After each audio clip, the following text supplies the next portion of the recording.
안녕하세요. 노동법의 정서 임놈. 본놈입니다. 네, 오늘의 영상은 합법적으로 야근을 거부할 수 있는 방법에 대해서 한번 영상을 찍어볼까 합니다. 네, 야근을 거부할 수 있는 방법이 있어? 라고 생각을 하실 수가 있겠지만, 그래서 저희가 앞에 단서로 합법적으로, 법적으로 거부할 수 있는 방법을 한번 알려드리도록 하겠습니다. 네, 저희가 어떻게 알려드릴까 고민을 해보다가 포괄임금제로 짜여진 사업장과 짜여지지 않은 사업장 이렇게 한번 구분을 해봤는데요. 네. 우선 포괄임금제가 간략하게 어떤 건지에 대해서 한번 말씀을 드려볼까요? 오늘 야근과 관련한 이 주제와 관련한 포괄임금제만 간단히 설명을 드리면요. 여러분들 그 급여에 야근에 대한 고정수당, 그러니까 이 고정수당을 보통 뭐 고정연장수당이라든지 고정 OT수당이라든지 이러한 고정수당이 잡혀있는 임금체계면 포괄임금제라고 보시면 되고, 그러한 고정수당이 잡혀있지 않는 임금체계면 포괄임금제가 아니다, 이렇게 생각하시면 될 것 같습니다. 네, 이 포괄임금제로 짜여져 있냐 안 짜여져 있냐라는 거는 여러분들 근로계약서를 한번 확인을 해보시면 되고요. 네, 네, 그러면 바로 포괄임금제로 짜여지지 않은 사업장부터 한번 설명을 드려볼 텐데요. 네. 야근이라는 용어가 법적으로 있진 않잖아요. 그렇죠. 맞습니다. 근데 법적으로 한번 용어를 찾아보자면은 이 야근이라는 게 연장근로, 법적으로는 용어가 연장근로에 해당이 되는데요. 네, 이 연장 근로를 하기 위해서는 법적으로 이제 일정한 요건을 요하도록 하고 있어요. 네. 네, 그게 뭐죠?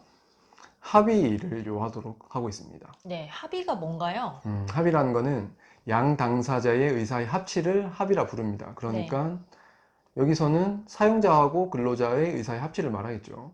네. 그러면 포괄임금제로 짜여지지 음, 않았다라는 거는 사전에 이 연장 근로에 대한 합의도 없을 뿐더러 이 합의도 없으니까 당연히 그 수당, 고정된 수당도 없겠죠. 네, 네, 따라서 포괄임금제로 짜여지지 않은 사업장 같은 경우에는 당연히 이 연장 근로에 대한 합의가 없다라고도 볼 수가 있겠습니다. 네.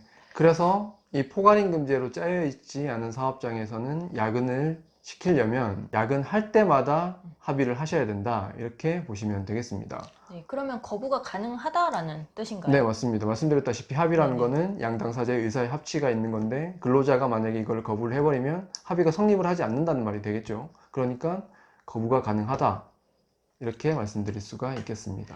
네, 물론 현실적으로 야근을 거부한다라는 게 참 어려운 일이죠. 네, 아마 이 부분에 대해서 이미 알고 계시는 근로자분들도 계시겠지만 이거를 실제로 거부하게 되면 현실적으로 불이익을 당할까봐 이렇게 거부를 못 하시는 경우도 있는데 저희가 이 영상을 법적으로는 야근이 거부가 가능하다라는 이 영상을 굳이 왜 이렇게 찍어서 말씀을 드리냐 하면 네, 저희 영상을 아마 근로자분들 뿐만 아니라 사업주분들도 보시고 있을 거라고 생각을 해요. 네, 네, 그래서 이게 법적으로는 어떻게 되는 거냐를 알고서 일하는 거랑 알고서 시키는 거랑 또 모르고서 시키고 일하고 하는 거랑은 좀 다를 거다라는 생각 하에서 저희는 일단 네, 법적으로 어떻게 되는지를 말씀을 드리고자 영상을 찍습니다. 네, 네, 그러면 다음으로는 포괄임금제로 짜여진 사업장을 한번 말씀을 드려볼 텐데요. 네, 네, 여러분들이 아마 이 근로계약서를 보시면은 포괄임금제로 짜여진 사업장 같은 경우에는 세 가지 정도를 확인을 하실 수가 있어요. 음,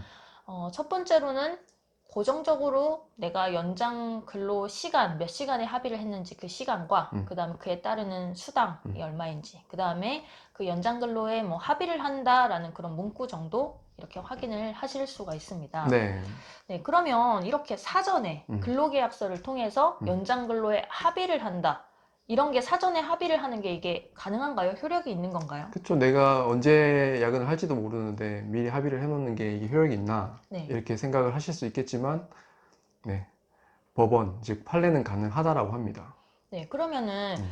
이 사전에 연장근로 합의했다라는 게 효력이 있다, 유효하다라는 예, 거잖아요. 맞습니다. 그러면 그 범위 내에서는 어찌 보면은 사측이 정당하게 업무 지시를 할 권한을 가지고 있다라고도 볼 수 있는 건가요? 네, 그렇게 보시면 될 것 같습니다. 네, 그러면 이 범위 안에서 사측이 업무 지시를 했잖아요. 네, 그런데 근로자가 거부를 하게 되면 사측은 그러면 보통 어떤 식으로 이렇게 반응을 보통 하죠? 사측이 네. 그때 할 수 있는 수단은 징계 사유로 삼는 거겠죠, 보통은.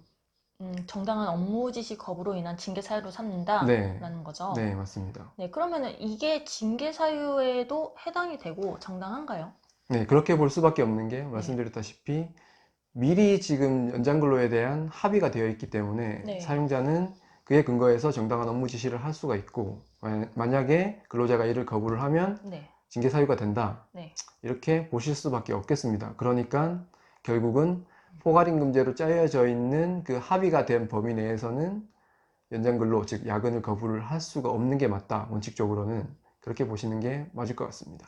네, 그러면 이 영상을 보시고 우리 회사는 포괄임금제로 짜여져 음, 있는데 그 짜여진 범위 안에서는 야근을 절대로 거부를 못하는 거냐라고 이렇게 궁금해하실 수가 있어요. 그래서 어쨌든 원칙적으로는 거부를 못하고 정당한 업무 지시 그 범위 내다라고 말씀을 드렸는데 저희가 한번 고민을 해봤어요. 여러분들이 취할 수 있는 방법이 없을까? 음, 라고 고민을 해보고 징계적인 측면에서 접근한다라는 그 관점에서 여러분들의 면책 사유가 될 만한 부분을 한번 생각을 해봤거든요. 네. 네, 그게 뭐죠? 우선 첫 번째로는 여러분들이 야근을 할 수 없는 그 부득이한 사정이 있어야 됩니다. 네네. 그 부득이한 사정이 있어야 되고, 그리고 그 사정에 대해서 사용자, 즉 사측한테 미리 얘기를 하고 양해를 구하셔야 된다. 음, 그리고 그럼에도 불구하고 사측이 거부를 했을 때는 야근을 거부를 하고 네, 퇴근을 해도 된다. 이렇게 생각을 하고 있습니다. 네, 저희가 이 부분에 대해서 한번 역으로 한번 생각을 해봤어요. 네, 저희가 그 사측을 자문하는 노무사라고 한다면 음, 그 사측에서 이런 질의가 들어왔을 때 저희가 뭐라고 의견을 낼까라고 한번 생각을 해봤는데 네, 만약에 저희가 말씀드린 이런 사정의 근로자가 업무 지시 거부로 사측이 징계를 하려고 한다. 가능한가요? 양정은 어느 정도가 적당할까요? 라고 만약에 자문을 구하면 저희는 그 정도는 징계 사유로 삼을 수가 없을 것 같다. 징계를 함으로 인해서 사측의 리스크가 더 클 것 같다라고 이렇게 의견을 드릴 것 같거든요. 네, 네, 그래서 이런 부분을 한번 이런 관점에서 말씀을 드려봤습니다. 네. 여러분 구독해 주실 거죠? 좋아요는 힘이 됩니다.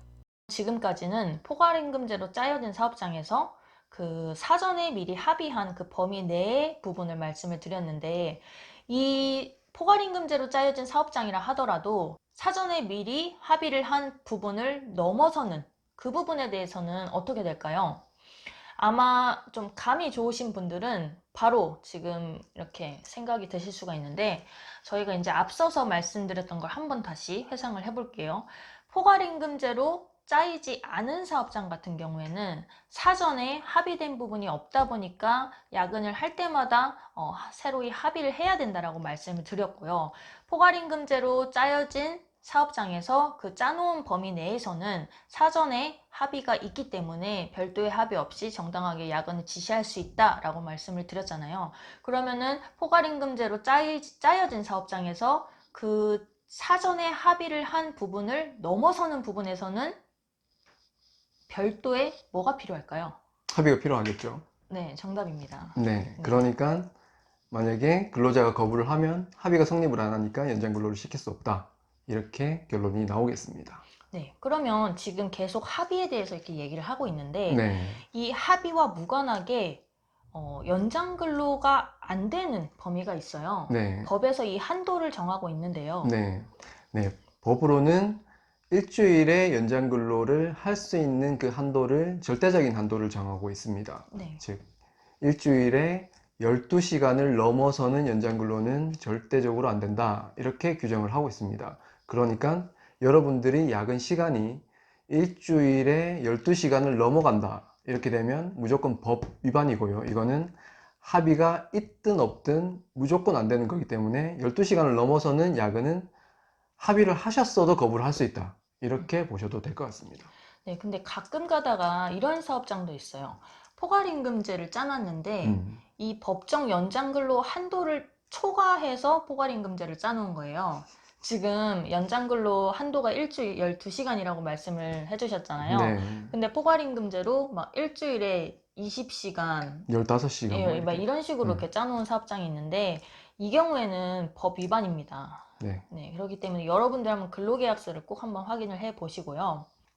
네, 뭐, 여기까지는 그 법적인 연장근로 그 합의를 기준으로 해서, 그리고 법적인 연장근로 한도 그 부분을 기준으로 해서 연장근로를 거부를 할 수 있느냐 없느냐 이렇게 말씀을 드렸는데요. 사실은 이 연장근로 부분은 직장 내 괴롭힘 문제로도 조금 접근을 해볼 수가 있습니다. 그러니까 연장근로 합의가 있었냐 없었느냐를 떠나서 그 연장근로 업무 지시 자체가 적정 범위를 넘어서는 괴롭힘이다, 이렇게 판단이 되면 이게 직장 내 괴롭힘이 성립될 가능성이 있습니다. 예를 한번 들어볼게요. 뭐 포괄임금제로 짜여 있는 사업장을 예를 들면 하루에 2시간씩 무조건 연장근로를 시킬 수 있도록 합의가 되어 있다 하더라도 연장근로의 필요성이 없는 거예요. 그러니까 업무가 끝났는데도 계속 앉아 있어라, 퇴근하지 말고. 왜냐하면 2시간 연장근로를 해야 되니까. 왜 그러냐? 보통 이렇게 생각하시는 분도 꽤 있어요.